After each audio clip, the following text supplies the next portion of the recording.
Sophia Reyes felt 500 pairs of eyes burning into her as she sat at the gleaming grand piano, her janitor's uniform out of place against the polished ebony. They had pushed her onto this stage as a cruel joke, the invisible cleaning woman forced to humiliate herself for the amusement of the elite. A smirk from Vivian Chen, a condescending nod from Director Blackwood. Sophia closed her eyes, thought of her daughter waiting at home, and placed her work-roughened hands on the keys. The first notes of Chopin filled the hall, and every mocking smile in the audience froze. Sophia had never imagined her day would end like this. It had started like any other, in the small apartment she shared with her daughter, rushing through their morning routine. "Lily, sweetheart, we need to hurry." Sophia tied her daughter's shoelaces with practiced efficiency, her own hair still damp from a hurried shower. "Miss Garcia won't keep the after-school program open forever. But I want to finish my drawing for you." 7-year-old Lily hunched over her sketchbook, tongue caught between her teeth in concentration. Sophia glanced at the clock on their apartment wall, its cheap plastic frame at odds with the faded photograph of her grandmother Eleonora seated at a grand piano in Carnegie Hall. 10 minutes until they needed to leave. 1 more minute, then code on. Sophia pressed a kiss to her daughter's head, breathing in the scent of strawberry shampoo they'd splurged on last week. Lily's birthday present. Their apartment was small but immaculate. A single bedroom they shared, living room doubling as Sophia's sleeping area, and a kitchen barely big enough for their second-hand table. The only luxury was tucked in the corner, an upright piano, worn and slightly out of tune, but polished to a soft shine. Her grandmother's final gift. Done. Lily proudly displayed her artwork, a stick figure woman in blue holding a smaller figure's hand. Above them, musical notes floated in crayon curves. "It's beautiful." Sophia carefully placed it in her bag. Now, coat. The morning routine was a choreographed dance of precision. Drop Lily at school by 7:30, bus to Westridge Academy of Music by 8:15, uniform on by 8:25. Ready for inspection by Director Blackwood at 8:30 sharp. 3 years at the prestigious conservatory had taught Sophia the importance of invisibility. Do your job, stay quiet, don't remind the wealthy patrons that someone had to empty their trash. The Westridge Academy of Music stood like a monument to privilege, all limestone columns and sweeping staircases. Students with expensive instruments and designer clothes hurried past Sophia as she arrived, her uniform already in her worn backpack. They looked through her as if she were made of glass. Sometimes Sophia wondered if she really was becoming transparent, fading a little more each day. "Reyes, you're on the main hall and concert auditorium today." Her supervisor, Mr. Walsh, barely looked up from his clipboard. "Foundation board meeting at 4, gala performance at 7. Everything needs to be immaculate." "Yes, sir." Sophia accepted the cleaning cart, checking supplies with practiced efficiency. The morning passed in a blur of polishing brass fixtures, vacuuming plush carpets, and wiping fingerprints from glass display cases featuring photos of famous alumni. At noon, Sophia took her lunch break in the small staff room, eating a sandwich while checking her phone for messages from Lily's school. "That piece again?" Sophia jumped, nearly dropping her phone. Marcus Williams stood in the doorway, a kind smile on his face. The music therapist was one of the few staff members who actually saw her. "What?" she asked, quickly putting her phone away. "You were humming Chopin's Ballade No. 1, 1 inch." He sat across from her, unpacking his own lunch. "You do it often when you're concentrating." Sophia felt heat rise to her cheeks. "My grandmother used to play it." "She taught you?" Sophia hesitated. A lifetime ago. Marcus seemed about to say more when the door swung open and Vivian Chen strode in, designer heels clicking against the linoleum. The youngest piano instructor at Westridge, Vivian had built her reputation through ruthless ambition and technical precision, if not emotional depth. "Oh." Vivian's perfectly manicured hand paused on her water bottle. "I didn't realize the staff room was occupied." Marcus smiled pleasantly. "Plenty of room for everyone, Vivian." Vivian ignored him, addressing Sophia with barely concealed disdain. When you're done, the practice room hallway needs attention. Someone spilled coffee, and the stain is unsightly." She turned to leave, then paused. "And please use the service corridors this evening. The Jefferson Foundation representatives shouldn't have to see maintenance staff during the gala." After she left, Sophia silently wrapped the remainder of her sandwich. "Don't let her bother you," Marcus said quietly. "I don't." It was mostly true. After 3 years, the casual cruelty had become background noise.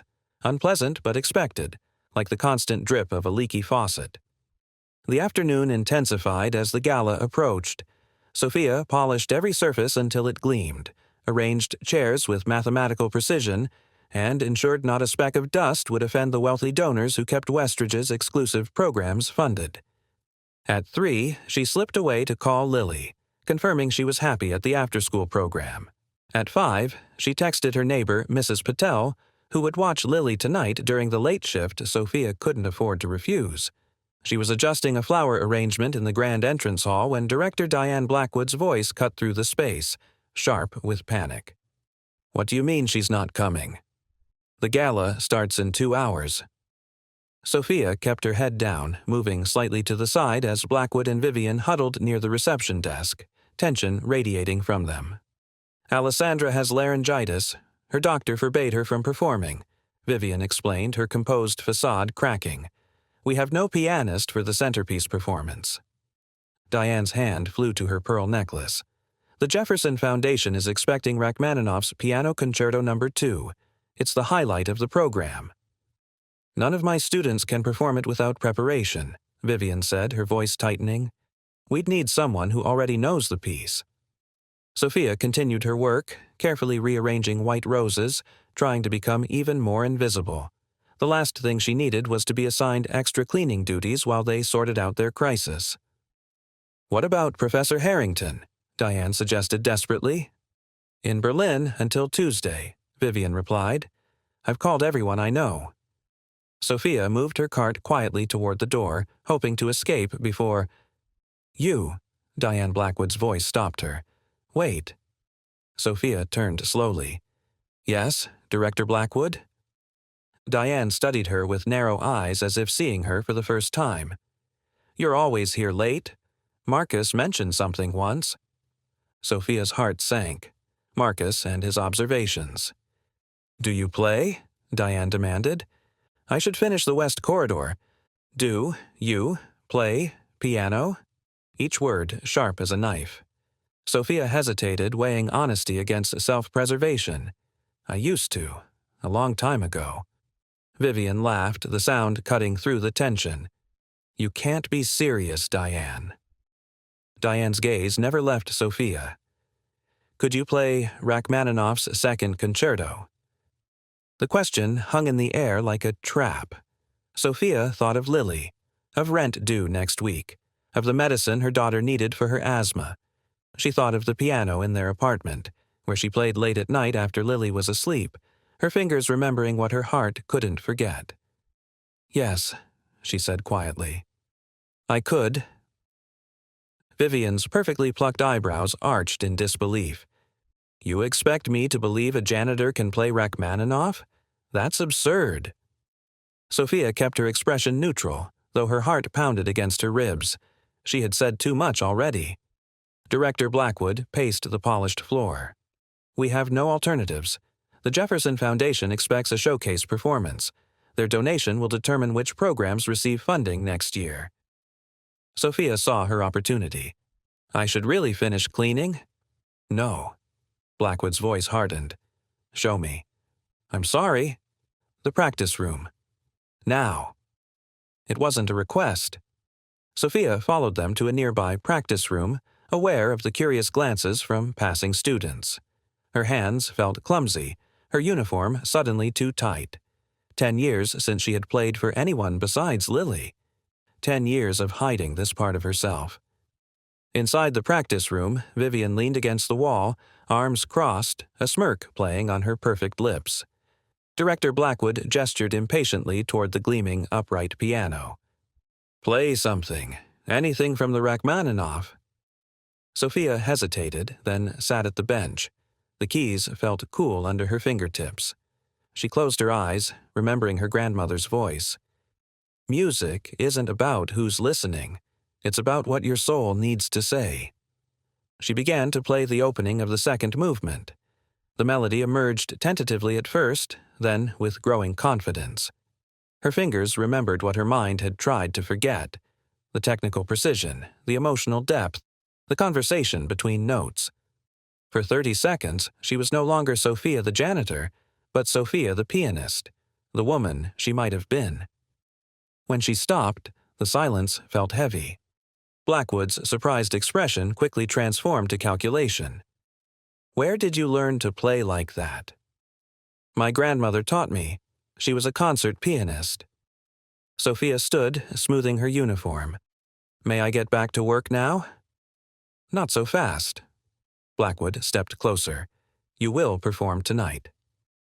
"I can't. My daughter—" "I wasn't asking." Blackwood's smile didn't reach her eyes. "The conservatory has been good to you, hasn't it, Sophia? Accommodating your schedule, looking the other way when you've needed time off for your daughter's appointments." The threat hung in the air, unspoken but unmistakable. Sophia thought of Lily's medication, the rent check, the electricity bill marked "Final Notice." She thought of the job applications that had led nowhere, the interviews that ended when they learned she had a child with health issues. "I need to call my neighbor," she said quietly, "to watch my daughter." "Excellent." Blackwood turned to Vivian. "Get her the sheet music. 1 hour of practice, then hair and makeup." "You can't be serious," Vivian hissed. "She's the cleaning staff, the Jefferson Foundation."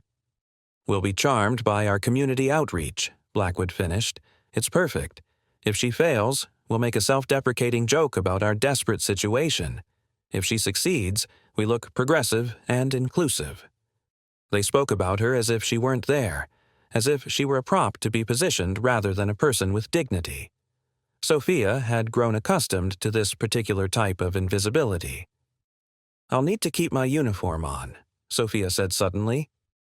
They both turned to her, startled that she had spoken. "Absolutely not," Vivian began. "If I'm performing as myself." Sophia met Blackwood's eyes steadily. "Or not at all." A tense moment passed before Blackwood nodded curtly. "Fine. If you insist on embarrassing yourself further. Vivian, get her the music." Left alone in the practice room, Sophia's composure cracked. Her hands trembled as she called Mrs. Patel, arranging for Lily's care with promises of payment she wasn't sure she could keep. When Vivian returned with the sheet music, slamming it onto the piano with barely disguised contempt, Sophia didn't flinch. 1 hour, Vivian said. "Don't waste it."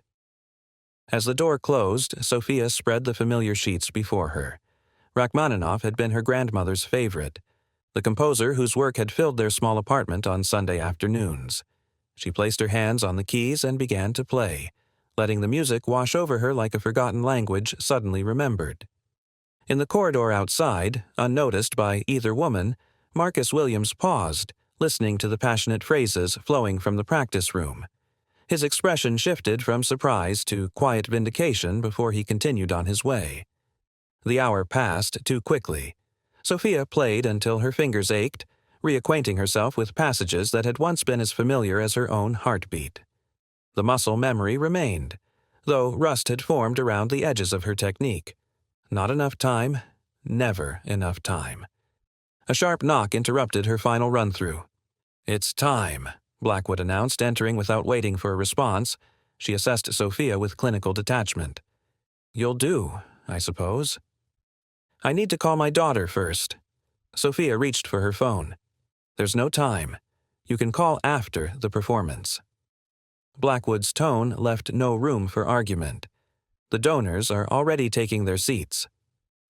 Sophia followed her through the backstage area, past students in formal attire who stared openly at her uniform. Whispers followed in her wake. "The cleaning lady? Playing Rachmaninoff? Is this some kind of joke?" In the wings of the grand hall, Sophia peered out at the audience. Hundreds of elegantly dressed patrons sipped champagne under crystal chandeliers, unaware of the drama unfolding backstage. The massive Steinway waited center stage, black and imposing under the spotlights. "Remember," Blackwood whispered, her breath hot against Sophia's ear. "This is an opportunity for you. Don't embarrass the conservatory." Vivian approached, her evening gown shimmering under the stage lights. "I've prepared the audience for a unique performance. I've explained that our scheduled pianist is ill, and we're showcasing our community engagement program instead." Sophia understood the subtext. They had framed her as a charity case, an amusing diversion rather than a serious musician. The humiliation burned in her chest, but she held her head high. "5 minutes," the stage manager called.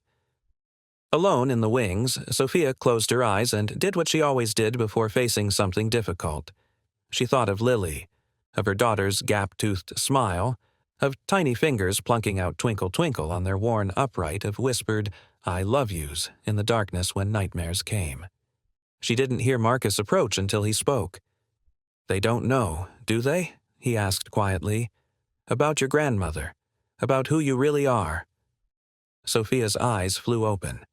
"What do you mean?" "I recognized your name months ago. Sophia Reyes, granddaughter of Eleonora Reyes, the Hungarian pianist who fled the Soviet bloc in the 60s. He smiled gently.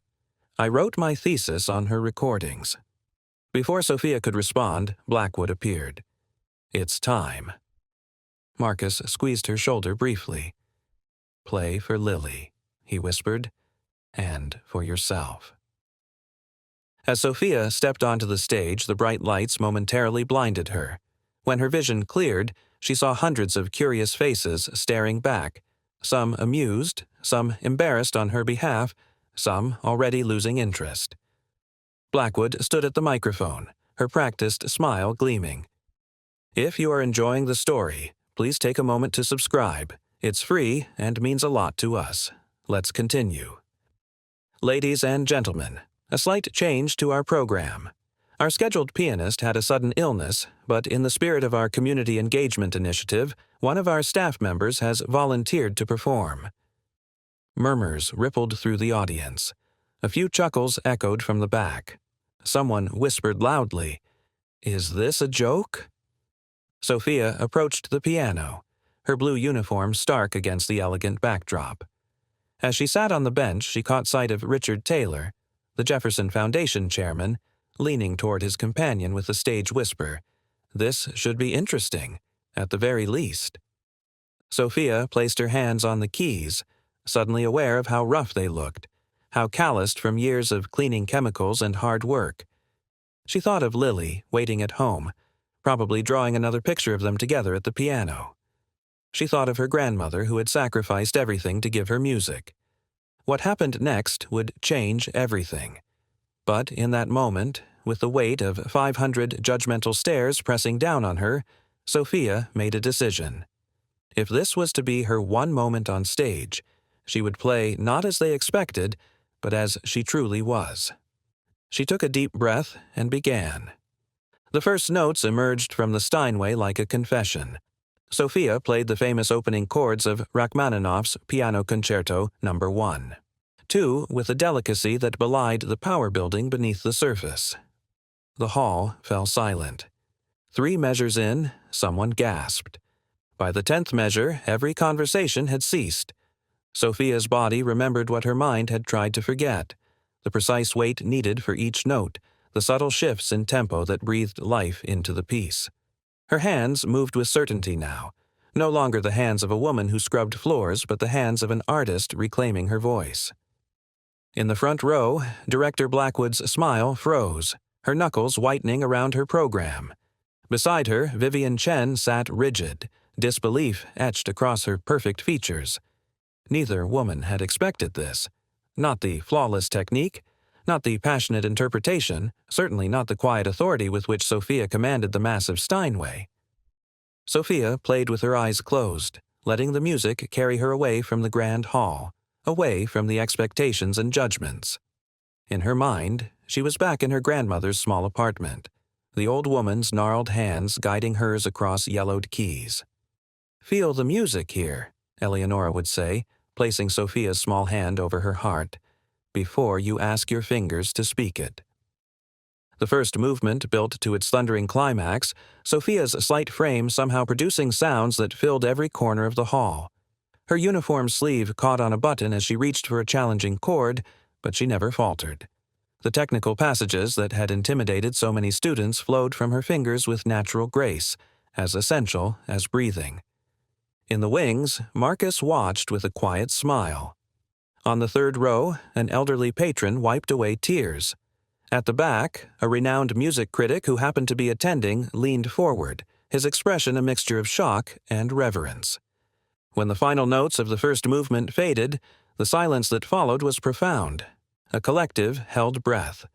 Then, breaking all protocol for classical performances, spontaneous applause erupted. Someone shouted, "Brava!" from the balcony.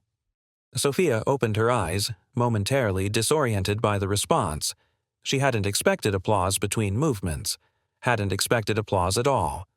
She glanced toward the wings where Blackwood stood motionless, her expression unreadable. Sophia took a breath and continued into the second movement, the lyrical, haunting melody that had always been her favorite. Her thoughts turned to Lily as she played the tender middle section. Her daughter, who had never heard her mother play like this, who knew only simple lullabies and teaching exercises. Would she be proud? Would she understand someday why Sophia had set aside this part of herself? The music grew more intense, building toward the passionate climax of the second movement. Sophia allowed herself to be fully present in this unexpected moment, knowing it might never come again. Her body swayed slightly with the rising tide of emotion in the piece, no longer conscious of the audience, the judgment, the uniform that marked her as different. She was simply Sophia, playing from her soul. When the final movement began, with its driving rhythm and technical demands, a new energy filled her. The anger she had suppressed for years, at circumstances, at fate, at a world that had forced her to choose between art and survival, fueled her fingers as they flew across the keyboard. Her grandmother had escaped oppression to pursue music freely, only to watch her granddaughter bury her talent beneath necessity. There was defiance in Sophia's playing now, a refusal to be anything less than what she was in this moment. In the audience, Richard Taylor leaned toward his companion, his earlier amusement replaced by intense focus.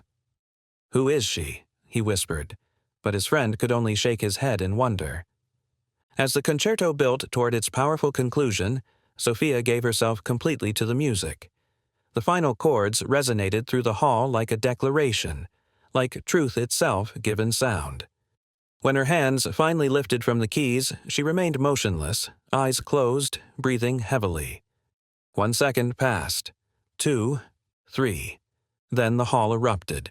The applause began in the back and rolled forward like a wave, building until it became a roar. People rose to their feet, programs clutched in their hands, faces alight with genuine emotion. "Brava!" "Encore!" The cries echoed against marble columns and crystal chandeliers. Sophia stood slowly, her legs unsteady. She offered a simple bow, unpracticed and humble. When she straightened, she saw faces staring at her with an entirely new expression. Not the dismissive glances that had slid past her uniform for years, but a startled recognition of her humanity, her worth, her undeniable gift. From the wings, Blackwood hurried onto the stage, her professional smile firmly in place. "Ladies and gentlemen," she announced, placing an arm around Sophia's shoulders that felt like a vice. "What an unexpected delight from our community outreach program." The audience continued applauding, many still on their feet.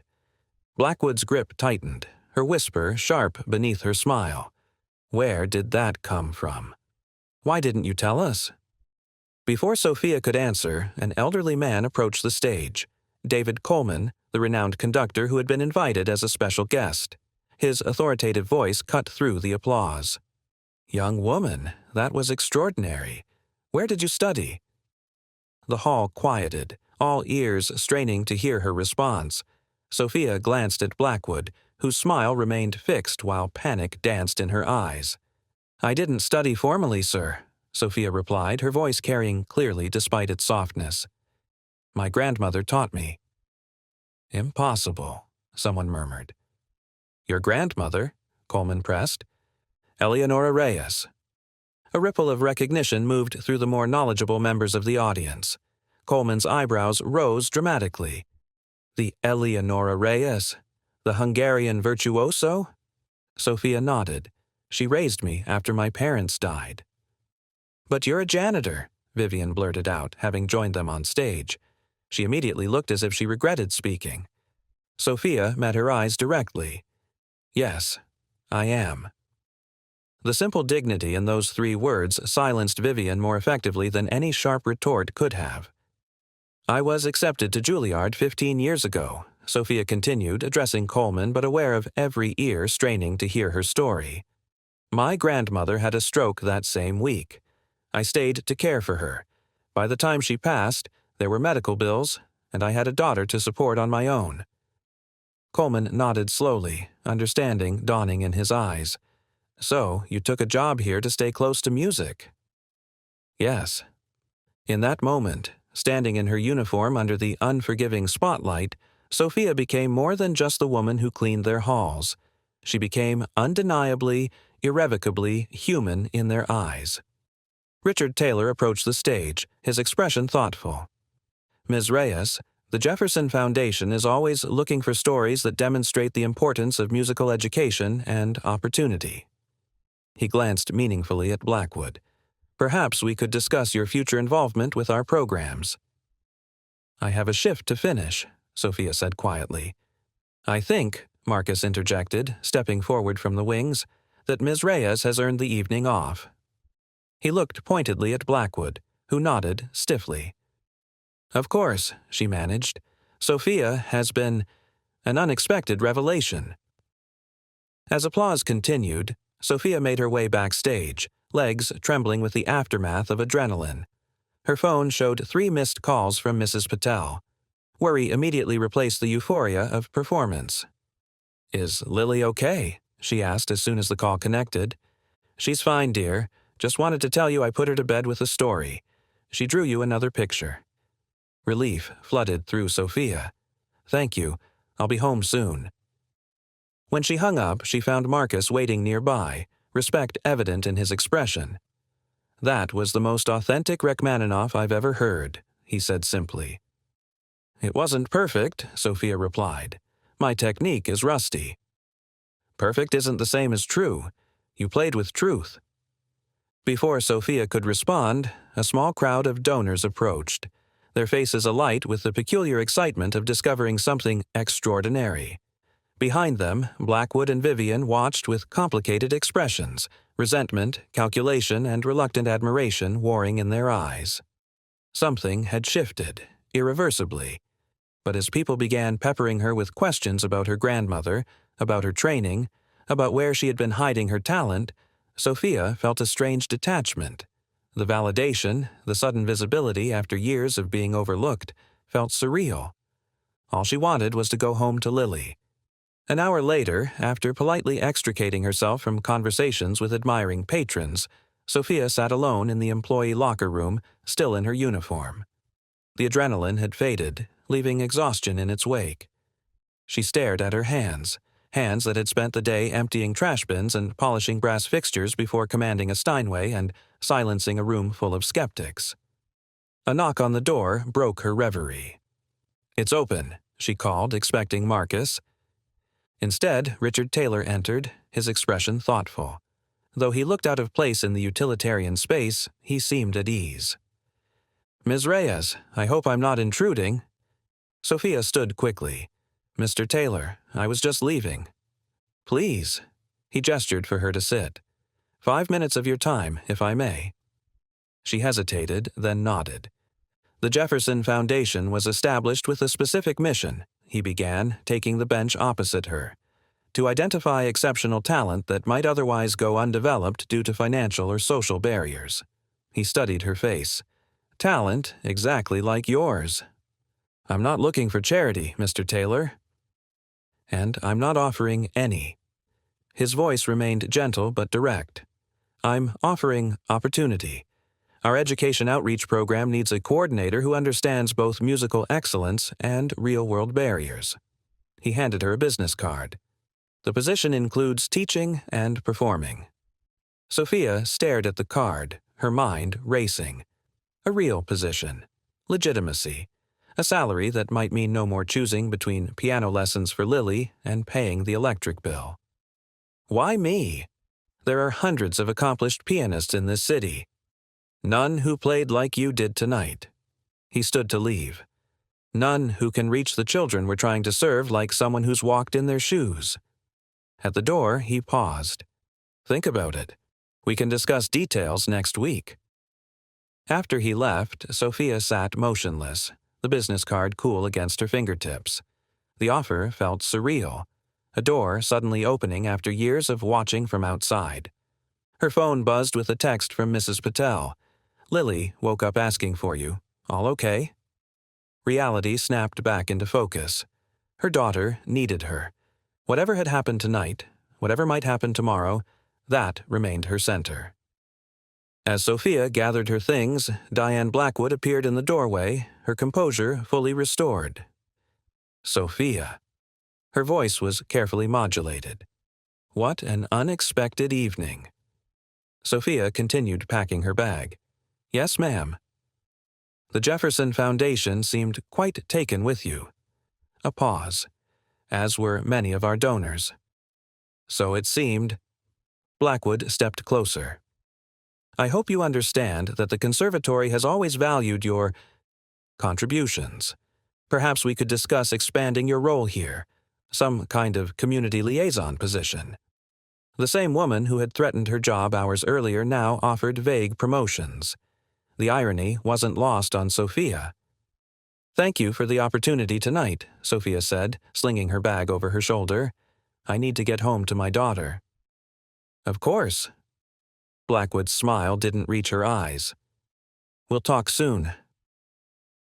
As Sophia navigated the empty corridors of the building she had cleaned for 3 years, she passed the practice rooms where she had sometimes slipped in late at night, playing softly when she thought no one was listening.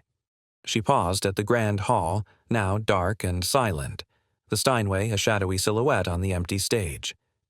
Tonight had changed something, but Sophia wasn't naive enough to believe it had changed everything. One performance, however extraordinary, couldn't erase years of struggle or guarantee a smoother path ahead.